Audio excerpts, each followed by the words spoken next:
रुको रुको रुको।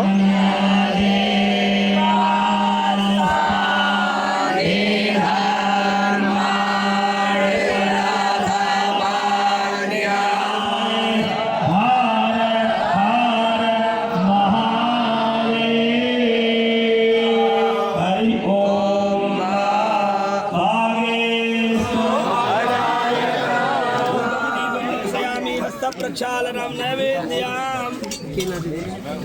अरे यार हटाओ ना यार, तुम्हारा कहाँ डलना है बताना। ठीक हो जाता कल पहले सर्वावस्थांगतो विवाह स्मरेत् पुंडरीकाक्ष स्वाह्याभ्यन्तरा सुजिः पुंडरीकाक्ष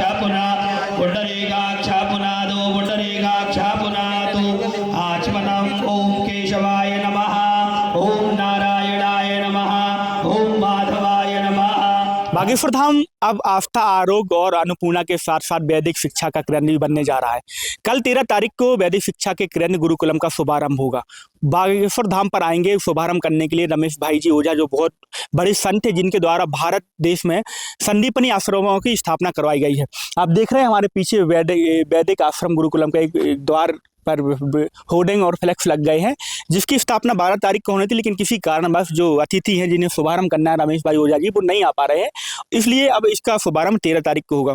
यहाँ पर अब बागेश्वर धाम पर सनातनी शिक्षा भी मिलेगी बच्चों को। यहाँ पर पहले अन्नपूर्णा, आरोग्य और आस्था के केंद्र के साथ साथ अब सनातनी शिक्षा भी मिलेगी, जिसकी तैयारियां पूरी हो गई। अध्यापक कक्ष आप देख रहे हैं, जो बिल्डिंग बनी हुई, ये जो आचार्य आएंगे, अध्यापक आएंगे, जो वैदिक सनातनी शिक्षा जो बटुक ब्राह्मणों को ग्रहण करवाएंगे, उनके रुकने की और उनके ठहरने की व्यवस्था यहाँ इस बिल्डिंग में की गई। आप देख रहे हैं अध्यापक कक्ष लिखा हुआ है, छात्रावास, कार्यालय, ऑफिस। जो ऑफिस कार्यालय होता है किसी भी संस्था को स्थापित करना, कोई भी संस्था स्थापित, उसका एक ऑफिस बनाया जाता है जिसमें समस्त जानकारियाँ रहती हैं, आचार्यों के बैठने की व्यवस्था रहती है। आप देख रहे हैं सामने जो वहाँ पर लिखा हुआ बागेश्वर धाम सनातन वैदिक गुरुकुलम कार्यालय ऑफिस, यानी कार्यालय भी स्थापित हो गया है। अब मात्र फीता काटने की और इस वैदिक गुरुकुलम के शुभारंभ की ही देरी है, जो कल एक दिन रह गया है, जो कल से शुभारंभ हो जाएगा। आपको बता दें कि 4 आचार्य जी रहेंगे, जो वैदिक आचार्य रहेंगे, जो बनारस से आए हुए हैं, उनके द्वारा यहाँ पर उन बटुक ब्राह्मणों को सनातनी शिक्षा ग्रहण करवाई जाएगी। यहाँ पर सनातनी शिक्षा के साथ साथ शास्त्र की शिक्षा भी यहाँ ग्रहण करवाई जाएगी। पूरी तैयारियां कर ली गई हैं, अंदर से तैयारियां पूरी कर ली। गौशाला में यहाँ वैदिक जो सनातनी शिक्षा का केंद्र, जो गुरुकुलम खुलने जा रहा है, जो गुरु जी की जो अपनी गौशाला है वहाँ पर स्थापित होने जा रहा है। प्रथम चरण में 4 आचार्य रहेंगे, 31 जो लगभग 30 से 31 जो बटुक ब्राह्मण रहेंगे, उन्हें शिक्षा दी जाएगी। प्रथमा कक्षा से शिक्षा दी जाएगी। तो अभी तक बागेश्वर धाम की जो पहचान थी आस्था, आरोग्य और अन्नपूर्णा के नाम से जाने जाती थी। आस्था की बात करें तो मंदिर का, जो बागेश्वर बालाजी का मंदिर है, अन्नपूर्णा जो पिछले कई वर्षों से यहाँ संचालित हो रही है, जहाँ लाखों भक्त यहाँ पर प्रसाद ग्रहण करते हैं।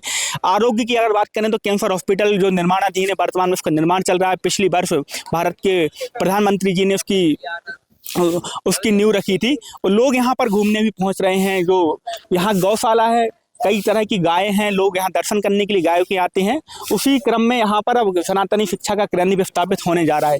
जगह जगह से लोग आते हैं, यहाँ भ्रमण करते हैं, गायों के दर्शन करते हैं।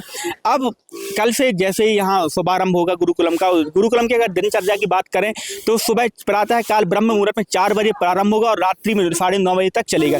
विभिन्न तरह की सनातनी शिक्षा, वैदिक जो ज्ञान है, सनातनी ज्ञान है, वो आचार्य बच्चों को उपलब्ध करवाएंगे, बटुक ब्राह्मणों को उपलब्ध करवाएंगे, ज्ञान देंगे, और आगे भविष्य में इसको PhD तक ले जाने की संभावना है। हमें धाम समिति के द्वारा जो जानकारी लगी है कि प्रथमा कक्षा से लेकर अगर भविष्य में इसका दायरा बढ़ाया जाएगा तो PhD तक, यहीं से आचार्य की डिग्री भी लोगों को यहाँ से प्राप्त होगी। तो एक दिन शेष बचा हुआ है। कल रमेश भाई ओझा जी आएंगे, उनके साथ बागेश्वर महाराज रहेंगे और बद्रीनाथ बाली महाराज रहेंगे, उनके साथ कई साधु संत रहेंगे, और यहाँ पर फीता काट करके इस गुरुकुलम का शुभारंभ करेंगे।